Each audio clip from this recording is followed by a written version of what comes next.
Ladies and gentlemen, Israel and the United States will continue to stand together because America and Israel are more than friends.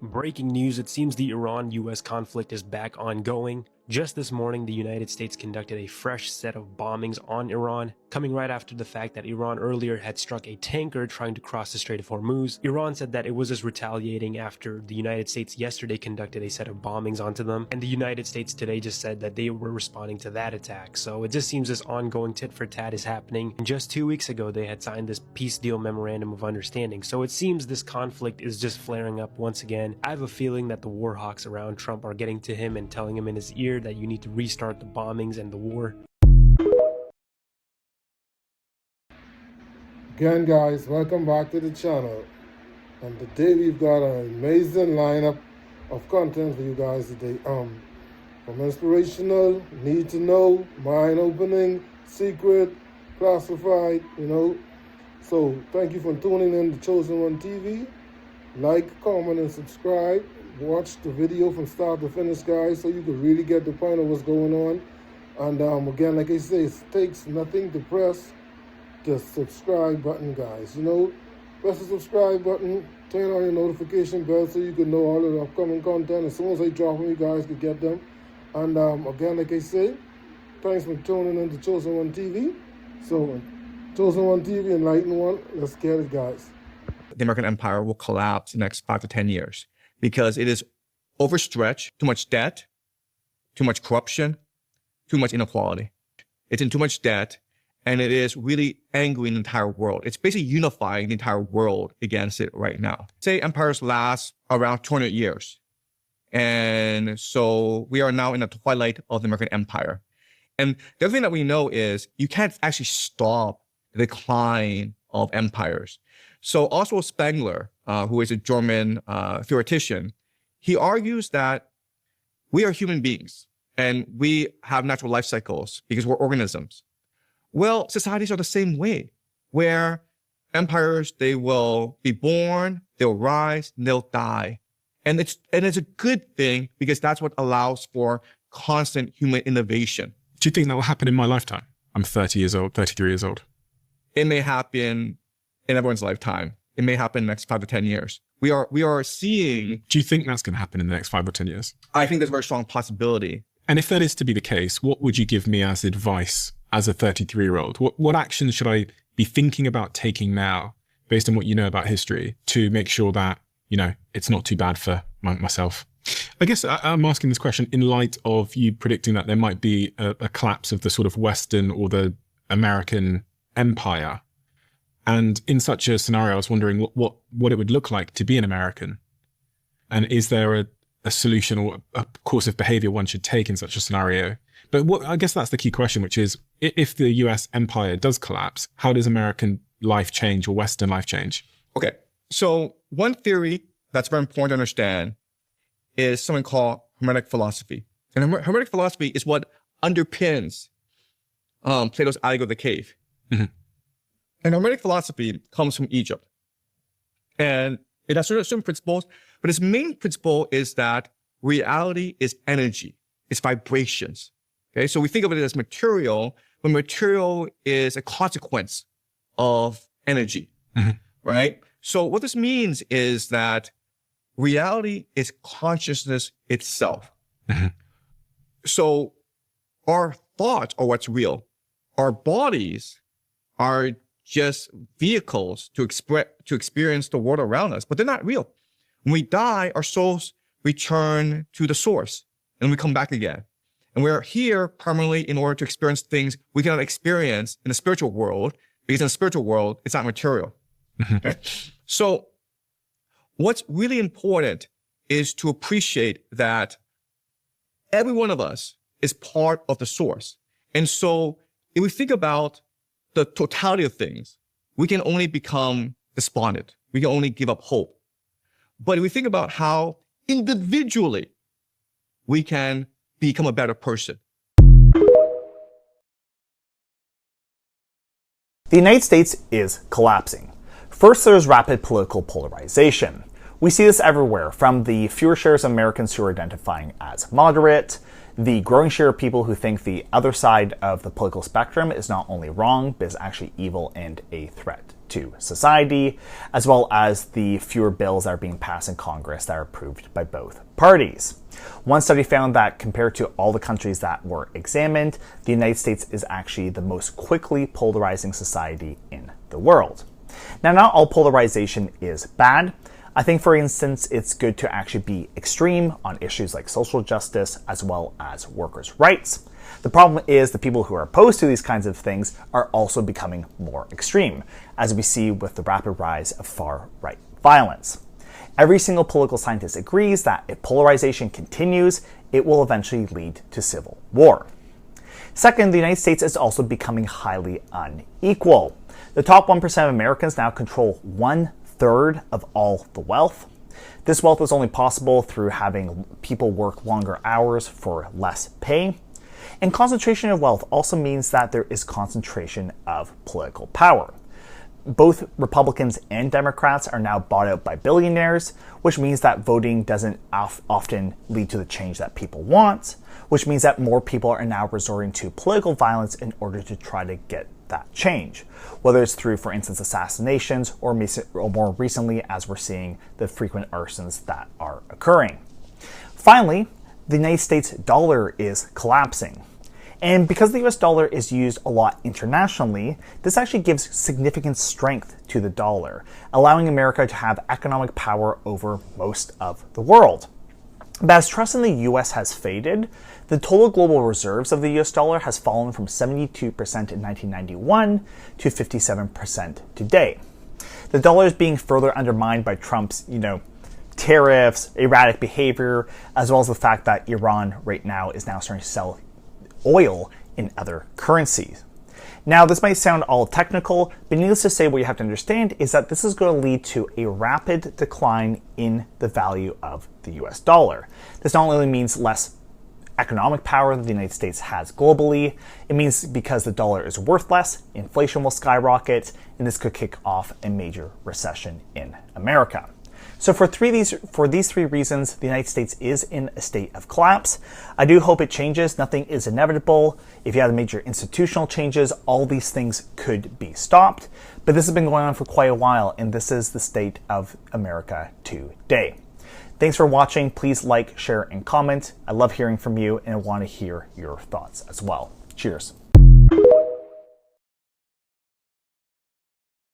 A few years ago, I had paid for a guest house in Tunisia in dollars. The owner counted them a couple of times, was happy to be paid in dollars. So last month, or a couple of months ago, I was in that same guest house, same owner. But this time, he asked me for euros. A small action with deep geopolitical undertones because it illustrates where American power is right now. And remember, American power is the power of the US dollar.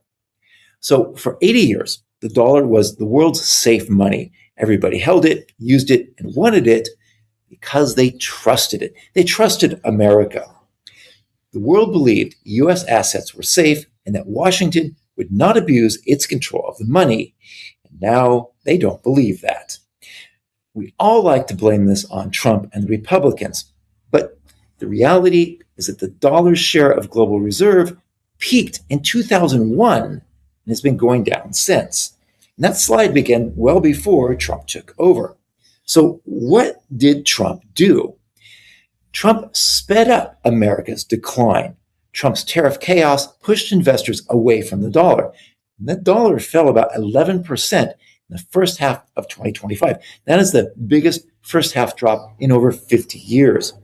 But this decline of American power has as much to do with the decline in America as it does with other countries growing faster, particularly Japan in the 80s and China and the EU today. So the end of American power is really a story of America declining, other countries doing better, and Trump making a bad situation far worse than it needs to be.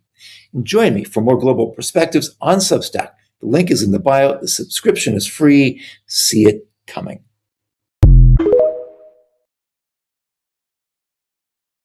Warning, warning, warning. Moody's top economist is setting out a new warning that we are in a high risk of a recession.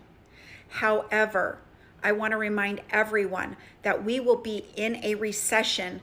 We will notice it before it is announced. In fact, it could be announced 6 months later, 8 months later, but the writing is on the wall. If you did not know, Iran pulled out of the peace deal. And so that means we are still in danger of an oil shortage in the next 3 or 4 weeks, according to Trump, Chevron, Exxon. They're all warning us that we are depleting our oil reserve. Of course, we all know that inflation went up in May to 4.2%, and PPI went up to 6.5%. All of those signal that our economy is collapsing every single day, meaning more layoffs, more job loss, which will mean less economic activity, which means less money in the economy. It's really a snowball effect. In danger of stagflation, which means high unemployment, no job growth, and inflation. If you did not also know, the new Fed just the other day, not only did he say no reducing of interest rates, but likely a rate hike is coming, which will mean higher credit card interest payments for you, higher auto interest rates. If you want to buy a home, the mortgage rate will go up. All of that costs you more money to live when Americans are already struggling. I want to ask you, when is enough enough? If you found this post informative, please like, comment, follow, and share for more. The question isn't whether American power will decline. It's how violent that decline will be and who is going to suffer the most during the transition. What you're seeing as policy failures are actually strategies for decline, managing decline, while preserving elite wealth, while preserving elite advantage. And the looting is intensifying because the window is closing. The police state is being built precisely because they're trying to preempt any resistance. Trump's administration isn't incompetent. Don't tell yourself that. They're not fools. They're executing a specific strategy of asset transfer and fortification. While you're outraged about ICE raids, the actual wealth of your country is being systematically transferred in terms of your assets being systematically transferred to Gulf sovereign wealth funds, to Chinese investors, and to American oligarchs who themselves are positioning themselves for the post-dollar world, for the post-American world order. Well, societies are the same way, where empires, they will be born, they'll rise, and they'll die. And it's a good thing because that's what allows for constant human innovation. Do you think that will happen in my lifetime? I'm 30 years old, 33 years old. It may happen in everyone's lifetime. It may happen in the next 5 to 10 years. We are seeing. Do you think that's going to happen in the next 5 or 10 years? I think there's a very strong possibility that the American empire will collapse in the next 5 to 10 years because it is overstretched, it's in too much debt, and it is really angering the entire world. It's basically unifying the entire world against it right now. And if that is to be the case, what would you give me as advice as a 33-year-old? What actions should I be thinking about taking now based on what you know about history to make sure that, you know, it's not too bad for myself? I guess I'm asking this question in light of you predicting that there might be a collapse of the sort of Western or the American empire. And in such a scenario, I was wondering what it would look like to be an American. And is there a solution or a course of behavior one should take in such a scenario? I think America is going to probably collapse in the next 30 to 40 years because of our arrogance. It's like a lot of people refuse to submit to God. And we're just going down this path of like, we're just better than other people. A lot of Americans, we really think that. And that's the collapse of empires. They are looting this country. They are protecting Epstein pedophiles. They're protecting a literal billionaire elite cabal of pedophiles.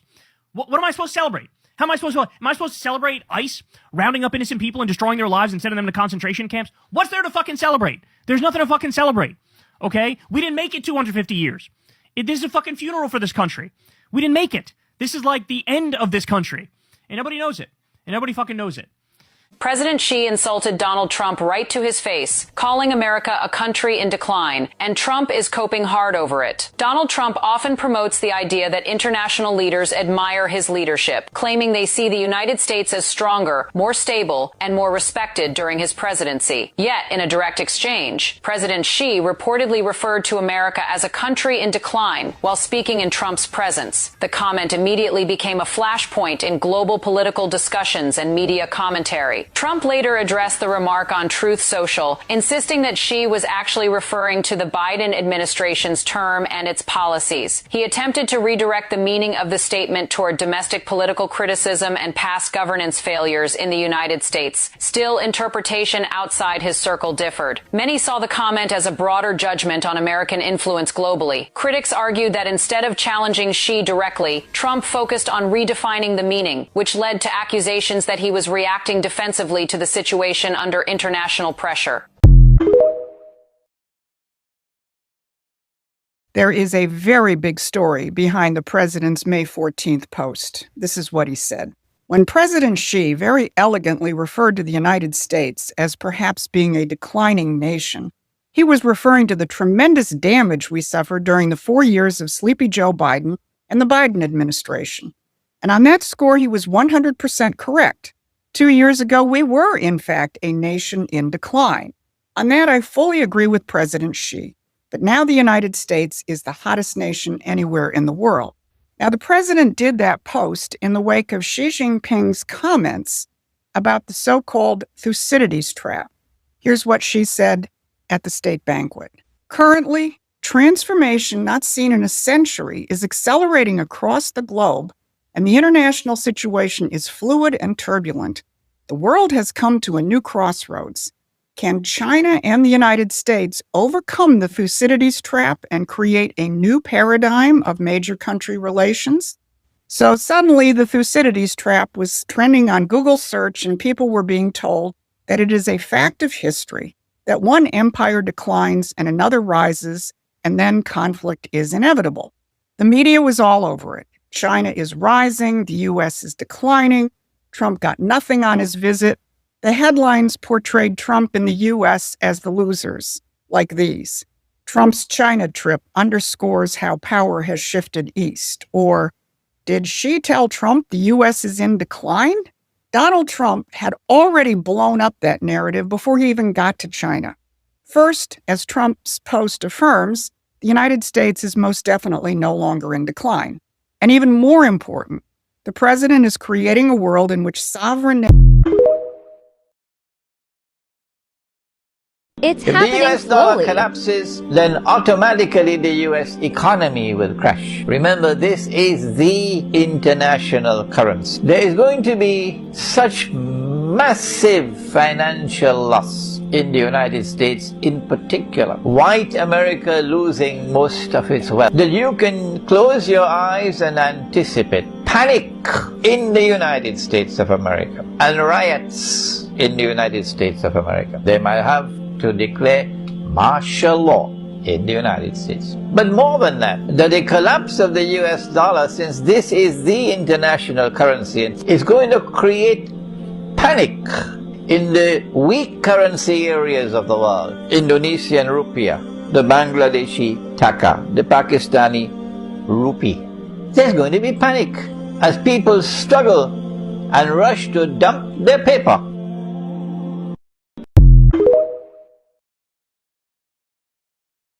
The United States is an empire in decline. And if you look back over the past 100 years, the lessons of history are pretty clear. Declining empires suffer from two things. One, they suffer from what's called micro-militarism abroad. They send troops abroad. They, in their flailing decline, thinking that some form of military intervention will recapture the global power that is slipping away from their hands.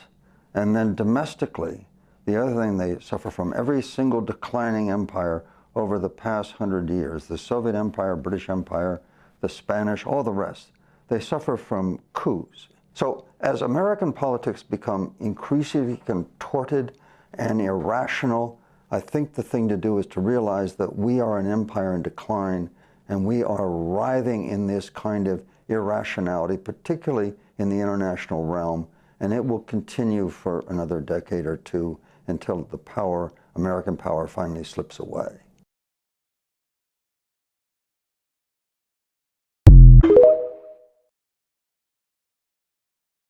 We're number one! America first! Let's go! Let's go! No, actually, we're number 64.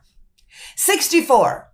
The World Press Freedom Index just released and graded the United States as 64th in the world for freedom, the lowest our country has ever ranked.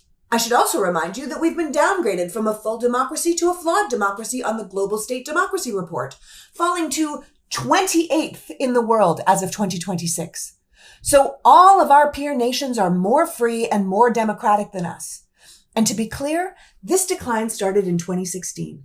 Before 2016, our country has always scored above 90 out of 100 in the freedom and democracy metrics.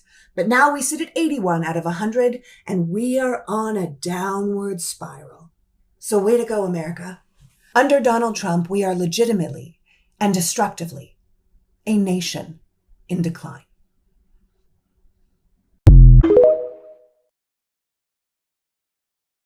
(1973) is pretty much the high point of the American empire. For those of you who haven't figured it out, we've been in decline for 50 years. 1973 was our apex, was our height. The distance from the poorest person to the richest person was really, really low. And it was a time of innovation. We landed on the moon. That wasn't a bad thing to do. Think of how primitive the computers were. They were so awful that they had to hire mathematicians to double check the results from the computers because they knew the computers weren't reliable. Nixon doesn't quite do all the damage, but he does some. And by many socioeconomic indicators, the United States starts to go backwards in 1973. What Nixon tries to do is begin to chip away at the American education system on purpose. He slashes funding. It's terrible. We've had 40 years of underfunded education. And I have to tell you, I have a steady stream of students who've just basically never held an idea in their brains in their lives. Americans are truly facing an economy that they've never experienced before. Let me explain. If you're a working class American, middle class American, and you feel the pressure right now, this video is for you. The pressure that you're feeling is real.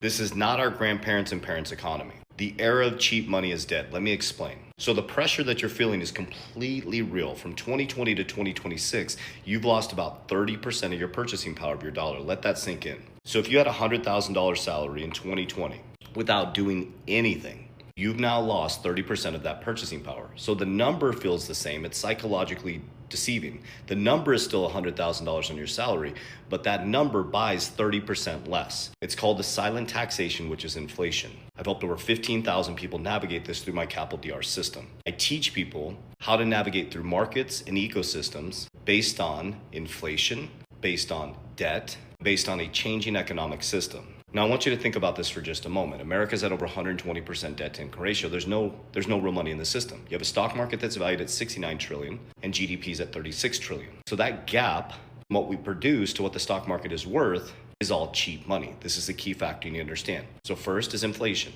You now understand that just by sitting there, you're losing purchasing power because of inflation. Number two is that a lot of the companies that you're invested on the stock market are actually built through fake money, through cheap money. Here's where the true dynamic comes in, where we're about to feel a radical transformation because the era of cheap money is dead. So from 2006 to 2008, our parents went through the greatest financial collapse that they experienced. And then the era of cheap money kicked in and they went all in. Now, money does not receive or does not hit us all the same. At the top, it's very cheap. By the time it gets to you, it's in credit cards, auto loans, and mortgages. But at the top, the wealthy, the 1%, take the printed money, the cheap money, and they go buy assets. So I'm going to give you the framework. So in this new economy, you have to focus on Capital DR. I invented it. You need to create cash flow with every bit of income coming in. Excuse me, not every bit. You need to take a portion and multiply it into cash flow. Why would we want to do that? Because of inflation. And because you're getting poor every single time if you don't have assets. So check this out. So every time you get paid, even if it's $100, what if you took 10%, $10, and you put that into a dividend stock? Now you just gave yourself a pay raise, is helping you climb out of the inflationary US dollar that is making you poor if you don't beat 3% inflation or get a 3% raise. So every time you get paid, you're now creating a pay raise for yourself. You don't have to wait for your boss or some person to give you a pay raise. You're giving yourself a pay raise by buying companies that pay dividends. So then outside of that, you create a budget. Now you have a little bit of excess capital with the budget. So your income and the dividend stocks that come in, now here's where you really accelerate and pour gas on it. You put it into assets that beat inflation. You have to decide. I love things like XRP, Bitcoin, deflationary assets. You got gold, you got silver. Be very cautious of AI stocks right now. I will be going hard on AI stocks when it comes collapsing down because it's extremely overvalued. Hint, don't chase the crowd. Buy when there's blood in the streets, exit when there's greed in the streets. So now we got some cash flow going. We got money going into appreciating assets. Now, when those appreciating assets go up, like AI right now, skyrocketing, I would pull some profits off the table if you're in profit. That's ridiculous. Have you ever seen a market go straight up? No, I teach people, pull profits, ladder out on the way up, and then go into P, protection, cash value life insurance. Annuities, cash flow for life. Annuities been around since the Roman days. There's never been an insurance company that's had a need to be bailed out except AIG, but it was their mortgage side, not their insurance side. Insurance is a foundation of the monetary system. If there's structured property, funded property, it protects your principal, then it creates a family banking concept. Then we go into L, leverage. You have to use debt responsibly. In America, we're taught to get income, put it in a bank. We extend against our future self through debt that makes us poor every single year. And now we're stuck in a scheduled debt payment that we can never get out of. What you should be doing is you should not be getting debt until you have cash flow, appreciating assets, protection. Then you leverage to do what? To buy more cash flow to beat inflation, to buy more assets to beat inflation. And then lastly is DR. You de-risk. So I de-risk based on macro microeconomic cycles. Everybody's running from crypto. I'm going into crypto and I'm buying good cryptos at a fair price. And everybody's coming into crypto to get rich when 2027, 2028, I'll be selling people my crypto and going into protection. See, we're moving with the system. It's just like nature. Tide goes in, tide goes out, sun goes up, sun goes down. Someone's getting rich, someone's getting poor. There's no real money in the system. The era of cheap money is dead. So when you understand the era of cheap money is dead, you can't borrow your way out of your situation anymore. You have to own stuff. Ownership is everything now. So the beautiful thing about this, as a working class American and a middle class American, you can do this with just a little bit of money. Every dollar you get, you compound it. Eventually, it will start to compound. It just takes time. You got to start thinking differently. 60-40 split, 401k, traditional banking, asset managers, it's all dead. You got to start taking sovereignty of your wealth. So if you want to learn how to do that, follow my channel, hit the follow button. I'm going to repeat myself over and over and over again. I'm going to be honest with you what I'm doing. If you're looking for hype or hopium or get rich quick, I'm not your guy. I'm about systems, process, discipline, structure, and understanding how economic cycles work. And I'm really good at it. So I love you guys. Warriors, rise, get your shit together. Let's go. While many of us are focusing on the potential financial collapse of the United States, that is not the real collapse that we need to be focusing on. There is something else that is deeper. It is something that other countries have figured out. And the reason it is not a priority for the United States is because it does not benefit the elites. In fact, this form of collapse is the desired outcome. And it is the collapse that is going to continue to happen unless more people wake up and push back against it. And that is the collapse of family and community. The United States currently operates on an extremely individualistic society. We are living in a fear-based society. We do not trust our neighbors. We teach our kids stranger danger from the moment they are born. Not only do we not talk to our neighbors anymore, but we actually distrust them to the point where we do not allow our children to go outside and play in the neighborhood anymore. We are fearful of sending our kids to school because of all the violence and bullying that is going on inside of the school system. We are living in an environment where politics pit people against each other who would otherwise get along just fine. The hate and division has been manipulated intentionally.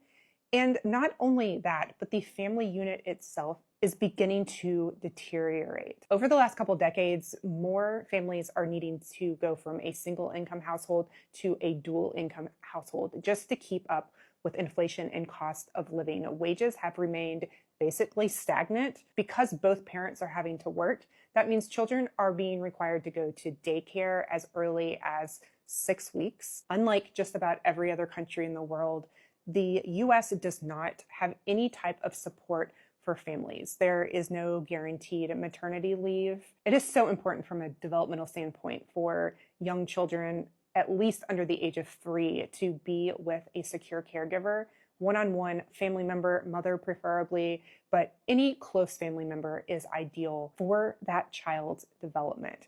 When you stick children into daycare really early so that the parents can go to work, that really does have long-term lasting effects on that child that last all the way into adulthood. And this is not to make anyone feel guilty. I had to put my kids into daycare also. I was a single parent. I had to work. And this is not to make you feel guilty whatsoever. You have to do what you need to do in order to survive and take care of your family. It is not your fault that you are having to do this. Our economy and our system is not set up to make it easy to support you to be the parent that you need to be. Other countries all around the world, families are supported so much better. And this is something that I have become more just aware of and passionate about as we have traveled the world. And specifically, I'm going to use Asia as an example. What we're really seeing is the end of the American empire. And a lot of this relates not just to the military side of America, but also relates to letting the manufacturing sector run down. And this is something which the West in general has done. There was an attitude after Maggie Thatcher and Ronald Reagan that the future advances of Western civilization would be in services, not in manufacturing. So they didn't think it was important to have a manufacturing sector. There was decisions to let manufacturing itself move to third world countries, including at the time China, and that there will be, we can maintain the design facilities in America. So we design in America and build in China. That makes America the dominant element. I think that's failed. China has managed to industrialize and develop not just the manufacturing capability, but the design capability as well. We are in the middle of a transition from a period in which America was the dominant economic and political power on the planet to where China is. And these things are always messy. And I think America, this is the end of the American empire. It's the beginning of Chinese economic and political domination of the planet. And the ironic thing is, and this is something which, to me, it's ridiculous, is that this should be the year that America celebrates its 250th anniversary. It's 250 years since the foundation of the American state, 1776 to 2026. This should be a period of celebration of that 250 years. You don't even see a mention of it, even from Trump, ironically. You would imagine that somebody who's as egotistical and narcissistic as him would love to be the president for the 250th anniversary. But rather than doing that and riding that publicity wave, he started this ridiculous, unnecessary war. And I think it means that the American empire is ending after 250 years. Oh, yeah, there's no return. If you call normal what applied before the invasion, the war against Iran, then normal will never return. And there's many factors behind this. For a start, previous military failures by America took decades. This failure is taking months. Okay. Secondly, previous military incursions like in Afghanistan, Iraq, Vietnam, and so on, didn't particularly damage the production facilities of the entire planet. This one is. We're cutting out something of the order of 10% of the global energy supply, 30% of 30% of fertilizer. It's the same of helium. Sulfuric acid supplies are being massively depleted. I think it's been done in such a clumsy way. It's affected so much of the world so badly that there will never be a time again where the rest of the world trusts America, because it isn't just a case of saying we can't trust Trump. It's also saying we can't trust the American political system to give rise to somebody as a leader who has judgment and has restraint. And on that basis, you do not allow a wild card like America to dominate the planet anymore. And as whatever people might think about the leadership of China and China's potential for expansionist policies, they, I think, are going to say, anything is better than a system which can throw up somebody like Trump. You can't trust the American political system. Not only can you not trust Trump, you can't trust the American political system in the future. So America's status has been massively diminished by this. I don't think it'll ever recover. And we are now seeing a transition from the American empire to the Chinese empire in real time. Well, if that's whetted your appetite to have a realistic approach to economics, then join me and learn realistic economics through stevekeen.com. If you apply and get fully accepted, and then you can use my Ravel software that you've seen me using in this video. You can talk to me and ask me questions. It's a free book bundle that's available just this week. To apply, go to stevekeen.com or scan the QR code.